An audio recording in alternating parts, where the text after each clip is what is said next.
Hay un olor que ningún restaurante de hoy puede replicar.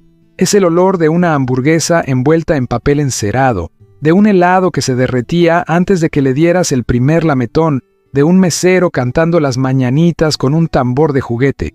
Si cierras los ojos, seguro te acuerdas de algún domingo, de algún cumpleaños, de alguna tarde en la que tus papás te llevaron a uno de estos lugares como si fuera un premio. Casi todos desaparecieron. Algunos se transformaron en otra cosa. Otros simplemente se apagaron una noche y nunca volvieron a abrir la cortina.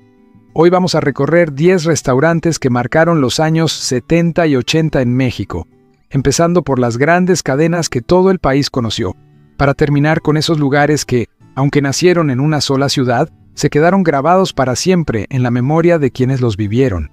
10. Danesa 33. En 1972, en Lagos de Moreno, Jalisco, un empresario llamado Francisco Vega Padilla transformó la fábrica de lácteos de su familia en una heladería con una fórmula sencilla, colores azul y amarillo por todos lados, y un eslogan que se quedó grabado para siempre: una bola de sabor. Danesa 33 se expandió por buena parte de la República y se volvió inseparable del verano mexicano de los 80, sobre todo por una idea genial: vender su helado en pequeños cascos de la NFL que los niños coleccionaban como si fueran trofeos. Antes del Mundial de Italia 90, hasta el futbolista Hugo Sánchez apareció en sus comerciales.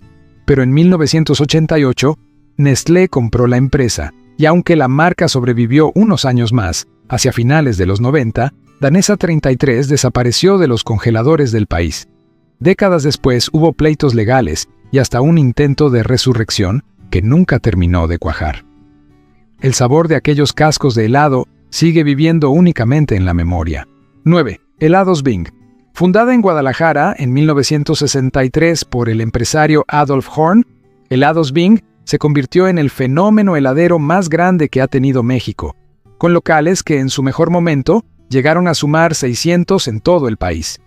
Ir a Bing no era solamente comprar un helado, era una cita, un plan de tardeada, el lugar perfecto para llevar a la novia o para celebrar el fin de clases con toda la familia. En 1983, Horn vendió la empresa a José Luis González, entonces presidente de Coca-Cola en México, quien la llevó a su punto más alto durante los años 90. Pero la firma del Tratado de Libre Comercio abrió la puerta a nuevos competidores internacionales, y hacia 1998, la que fuera la heladería más grande del país se había reducido a apenas 30 tiendas. Poco después, Bing dejó de existir. 8. Restaurantes California. En 1982, el grupo comercial Mexicana abrió el primer Restaurantes California en Valle Dorado, Tlalnepantla, junto a una de sus tiendas. La idea era sencilla: aprovechar que las familias ya estaban ahí, haciendo el súper, para ofrecerles un lugar cómodo, accesible y con estilo de cafetería americana para desayunar, comer o cenar. En 1987 llegó su gran arma secreta, el Buffet California, que se volvió sinónimo de comer hasta reventar por un precio fijo. La cadena creció hasta tener más de 50 restaurantes en estados como Puebla, Morelos, Michoacán, Guerrero, Veracruz y Baja California, y se convirtió en el plan dominical de miles de familias mexicanas de clase media. En 2015, Grupo Gigante compró la cadena y comenzó a transformar sus sucursales en restaurantes Tox. El nombre California desapareció, pero muchos de esos locales, sin que la mayoría lo sepa, siguen siendo el mismo edificio donde alguna vez se hicieron fila para el buffet. 7. Burger Boy. En 1968, en la colonia San Ángel de la Ciudad de México, abrió sus puertas la primera hamburguesería mexicana de comida rápida, mucho antes de que McDonald's siquiera pensara en cruzar la frontera. Con el tiempo, la empresa fue adquirida por el grupo industrial Maseca, del regiomontano Roberto González Barrera, y llegó a tener 50 restaurantes repartidos entre la Ciudad de México, el Estado de México, Guadalajara y Monterrey. Burger Boy se metió en la casa de todos los mexicanos los domingos, gracias a que se anunciaba en el programa En Familia con Chabelo, que hasta le puso su nombre a una hamburguesa, la Chamacón. Y en los 90, una jovencísima Salma Hayek protagonizó uno de los comerciales más recordados de la marca, llevando a su abuela a comer una hamburguesa envuelta en capa como si fuera una superheroína.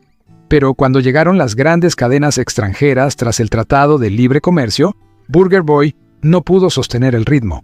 En 1996 fue vendida a una empresa estadounidense y la última sucursal, en la esquina de Insurgentes y San Cosme, bajó la cortina en el año 2001. Para varias generaciones de mexicanos, Burger Boy no fue solamente una hamburguesa, fue la prueba de que en este país también se podía soñar en grande antes de que llegaran los gigantes de siempre. 6. Focolare. En 1953, en una vieja casona de la calle de Hamburgo, en la zona rosa de la Ciudad de México, César Balsa y Javier Arias abrieron un restaurante que en cuestión de meses se convirtió en el punto de reunión de periodistas, actores, publicistas y banqueros.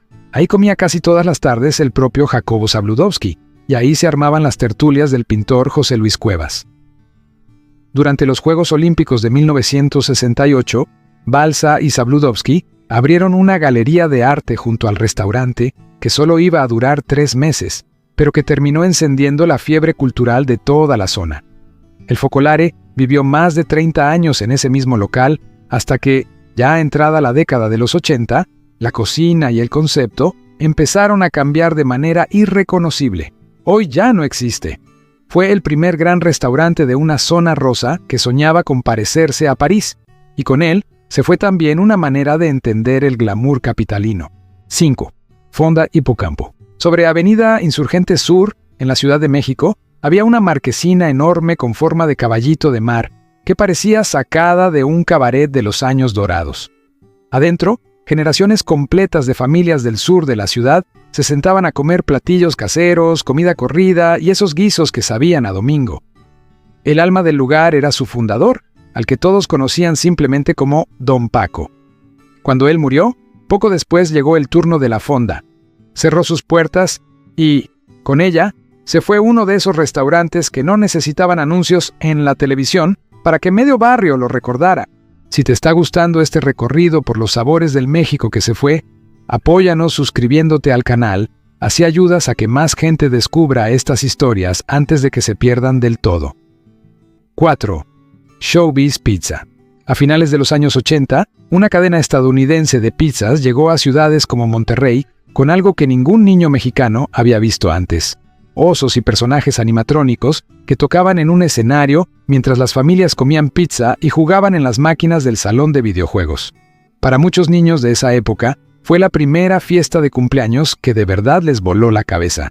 Pero en Estados Unidos, Showbiz Pizza llevaba años en una guerra comercial feroz contra otra cadena parecida, Chuck E. Cheese, y a inicios de los 90, las dos empresas terminaron fusionándose.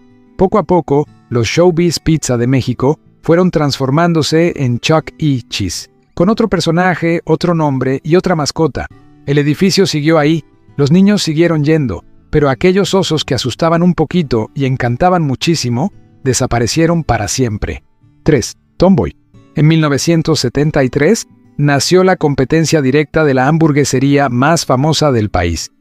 A diferencia de su rival, Tomboy apostó por algo que en esos años era una novedad total en México: el servicio directo al coche, con meseros que llegaban hasta tu ventanilla a tomar el pedido. Tuvo sucursales en la Ciudad de México y hasta en Acapulco. Entonces, el destino de moda de las familias mexicanas. No tenía la publicidad ni las estrellas de su competencia, pero tenía algo igual de valioso: un sabor casero que muchos aseguran que nunca se pudo igualar. Con la llegada de McDonald's a México en 1985, las ventas de Tomboy empezaron a caer sin remedio, y en pocos años, la cadena desapareció del mapa. Toast Helens. Con sucursales en Plaza Satélite, Plaza Universidad y Perisur, Helens fue durante los años 70 y 80 la meca absoluta de las fiestas infantiles en la Ciudad de México. Ahí se comían banderillas de queso, sundaes con toda la cremería posible y hamburguesas mientras los meseros salían con un tambor a cantar las mañanitas al festejado. Era tan popular que muchos niños de la época midieron sus cumpleaños por la cantidad de amigos que lograron llevar a Helens. Con el paso de los años, y ya entrados los 90 y los 2000, las sucursales fueron cerrando una a una hasta que la marca desapareció por completo. El pastel de cumpleaños de la infancia de miles de mexicanos se quedó, literalmente, sin restaurante. 1. Mr. Kelly's. El 27 de diciembre de 1972, en la colonia Condesa de la Ciudad de México, abrió sus puertas un pequeño restaurante de hamburguesas que se adelantó por más de una década a la llegada de McDonald's al país.